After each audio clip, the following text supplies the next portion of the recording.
सोचो अगर आज मेरे पास 1 करोड़ रुपए है, तो उसको मैं इन्वेस्ट कहाँ करूँ कि बिना जॉब किए मैं उससे ज़िंदगी भर सर्वाइव कर पाऊँ उस पर। ऐसा क्या करना चाहिए मुझे? बहुत से लोगों का जवाब होगा प्रॉपर्टी बाय कर लो,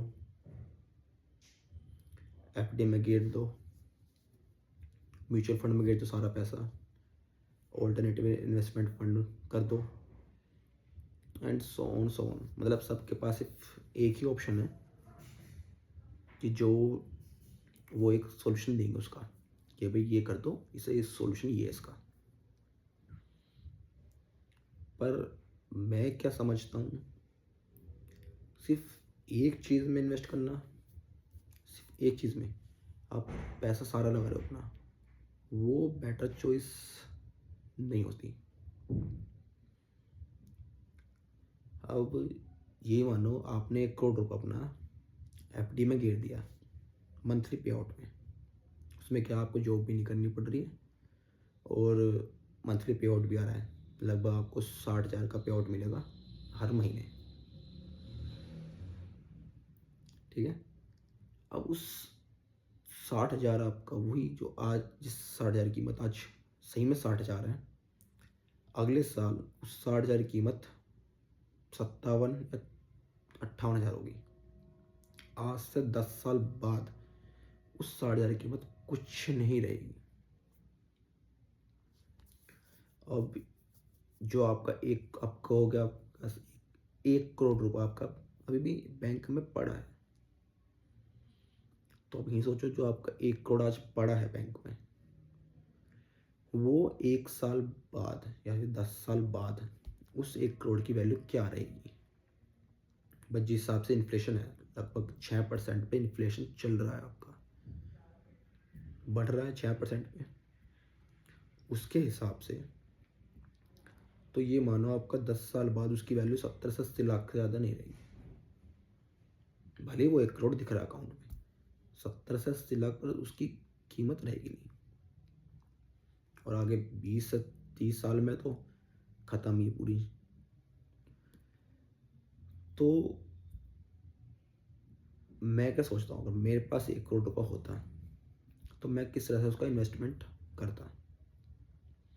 देखो, जो मैं बिलीव करता हूँ कि पैसा वहाँ लगाओ जहाँ पे ग्रो भी हो, इनकम भी बन जाए अपनी, और एप्रिसिएशन भी मिलता रहे। जैसे कि प्रॉपर्टी में इन्वेस्ट करो दोनों तरह की, रेंटिंग प्रॉपर्टी और अपनी फार्म प्रॉपर्टीज़ में। रेंटिंग प्रॉपर्टीज़ क्यों? रेंटिंग प्रॉपर्टीज़ में इसलिए, अगर तुम वो रेंट पे दे रहे हो, तुम्हारा हर महीने का कुछ खर्चा आ जाएगा, 10 मिनिमम 10,000 मान के चलूँ मैं, तो तुम्हें मिलता रहेगा सिर्फ रेंट की प्रॉपर्टी से। उससे क्या है, तुम्हारे बेसिक नीड्स से होती हैं, खाने की ऐसे कुछ, वो पूरी होती रहेंगी। कितना इन्वेस्ट करना है इसमें आप पैसा आपको? हद से 30 से 40 लाख। 40 मैं माने चलता हूँ, ज़्यादा हो गया, ठीक है 40 ज़्यादा हो गया, 40 मैं लगा ली मानने मैंने। अब मेरे पास बचा 60 लाख रुपए। अब कुछ आप लो खेती की ज़मीन है, किसी ऐसे गांव में लो जहाँ पे कोई जैसे थोड़ा पिछड़ा इलाका होता है, वहाँ पे लो। एक नहीं, आराम से कोई 20 से 30 लाख में 5-6 बीघे ज़मीन से ज़्यादा मिल जाएगी। सिर्फ 20 लाख में 5 बीघे ज़मीन मिल जाएगी आराम से। 5 ना, सिर्फ 4 बीघा मिलती है, 5 लाख रुपए पर बीघा। तब भी तुम्हारे पास 40 लाख इन दैट हाथ में है। अब उस खेती ज़मीन का क्या करना है? उस खेत की ज़मीन का हम ये कर सकते हैं कि आपने उसमें पेड़ लगा दिए पॉपुलर के, कोई भी पेड़ लगा दो।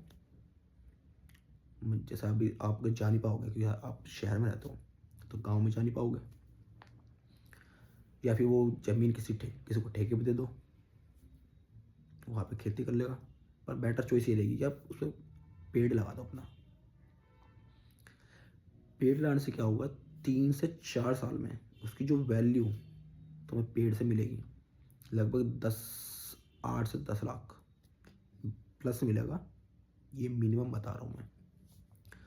तो हद से ज़्यादा आप 8 लाख लगा के चलते हो तो आपको 5 साल में 8 लाख मिले, तो पर ईयर की आपको जो मिल रहा है वो कितना मिल रहा है, 1.6 लैक्स पर ईयर की आपकी मान तो मिला है उससे आपको।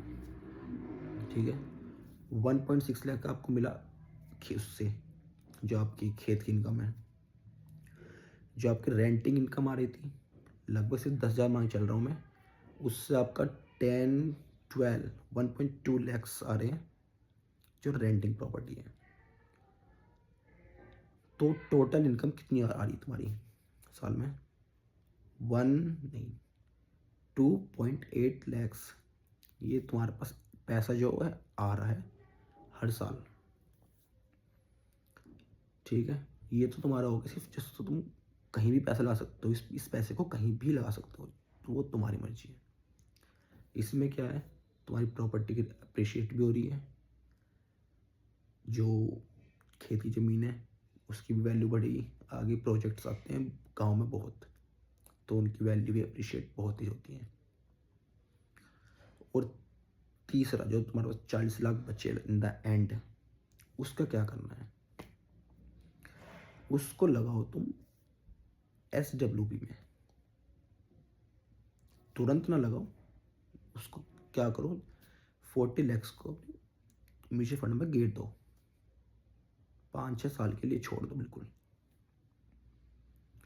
हो सके तो। उसमें क्या लगाओ, उसमें लगाओ फिर SWP मतलब सिस्टमेटिक विड्रॉल प्लान। ये वहाँ चलो तुम 40 लाख लगाए हैं और तुम सिर्फ 10% का एवरेज रिटर्न मानता हूँ मैं चाहे कोई फंड 21% दे रहा है, आप 10% ही मान के चलो कि 10% का अप्रिशिएशन मिल रहा है उसमें आपको। तो 40 लाख का 10% कितना होगा, 4 लाख। 4 लाख आप सिर्फ कंपाउंडिंग ना मिला के सिंपल ही मान के चलो तो आपकी इसकी वैल्यू 60 लाख होगी 5 साल बाद। कंपाउंडिंग लगाओगे तो लगभग 70 to 75 लैक्स होगी। अब वो 75 लैक्स में आप उसमें भी आप स्टार्ट करते हो 20,000 निकालने उससे, तो आप साल में कितने निकाल रहे हो उससे, 20 बार 2 2.4 लैक्स। 2.4 लैक्स आप निकाल रहे हो, एंड जो पहले इनकम आ रही थी 2.8 लैक्स आ रही थी। तो अब ये मान चलो आपकी इनकम लगभग 5.2 लैक्स आ रही है, 5 साल बाद से स्टार्ट हो गया आपकी। 5 लाख का पूरा पैकेज है आपके पास इस वक्त। म्यूचुअल फंड ग्रो भी हो रहा है, 20,000 से ज़्यादा निकाल सकते हो, कोई दिक्कत नहीं है, पर म्यूचुअल फंड में ग्रो भी हो रहा है आपका। ठीक है, आपके खर्चे नहीं रुक रहे हैं, सब कुछ नॉर्मल चल रहा है। बाकी आप जो पैसा आ रहा है इससे आप कोई नया बिजनेस भी खड़ा कर सकते हो। 5 साल में ये तो नहीं, आपको सिर्फ 10,000 ही इनकम आएगी रेंट की, रेंट की इनकम बढ़ेगी भी। ठीक है, जो पेड की इनकम है वो भी बढ़ेगी, और म्यूचुअल फंड जो आपको 10% से बढ़ रहा है, आप उसमें सिर्फ 5% निकाल रहे हो, वो बढ़ रहा है आपको 10% से, मतलब 5% भी तब भी ग्रो होता रहेगा। तो ये अगर ये उसके लिए है जो बेसिकली ज़्यादा जिसका खर्चा नहीं है, जो एक लिमिटेड खर्चे में सरवाइव कर सकता है, ये उसके लिए है। जिसका भी खर्चा ज़्यादा है कि मुझे कार लेनी है, ये करना है, वो करना है, उसके लिए ये प्लान सही नहीं है बिल्कुल भी। ये पैसा आएगा उड़ जाएगा। ठीक है।